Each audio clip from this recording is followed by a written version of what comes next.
Affordability and film tend not to go hand in hand with how pricey the whole medium is in 2024. You have your portraits, your ectochromes, and your ectars, and they can indeed be a little bit costly. But Pro Image 100 is an extremely affordable and underrated film stock in the Kodak family that delivers beautiful results. Coming in around $8.50 per roll, Pro Image 100 comes in a pack of 5 for 35mm only. After shooting this film for a few years, I tend to agree with some of the other photographers who say it's a mix of Portrait 160 and Ectar 100.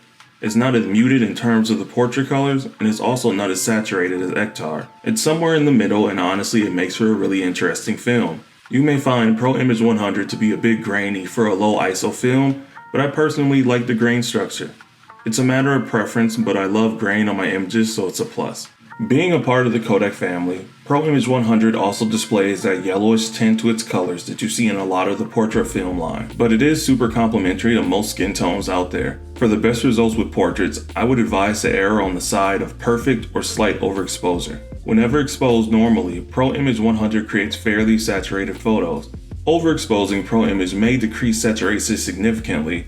In this photo on the screen, I'm over by about 1 or 2 stops. The details are there, but the colors appear to have left the scene. Not the biggest deal, as you can usually fix this in post, but I like to nail exposure properly during my shoot, so I'm kicking myself a little bit right now. So I pushed this film for the first time. The sun was going down and I knew I needed a higher ISO to help properly expose my images. I rated the film at 400 instead of 100 and asked my lab to push it 2 stops. The results were indeed interesting. I don't think it does so well when being pushed, but that's the same for some of the other color films out there as well. I feel this film also loses some of the saturation when it's pushed, and I don't like that too much because the saturation on this film is one of the big key factors that makes it special, so I'm not too much of a fan. I did use my flash on top of the Nikon F5 to add some more light to the images, because who doesn't like direct flash film photos?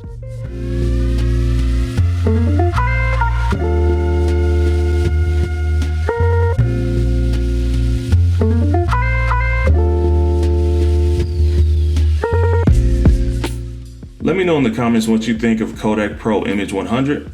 Have you used it? Best case scenarios for the film? I'd love to hear from you. But thanks for watching. If you enjoyed the video, make sure you smash that like button and subscribe to the channel if you haven't yet. I'll catch you on the next one.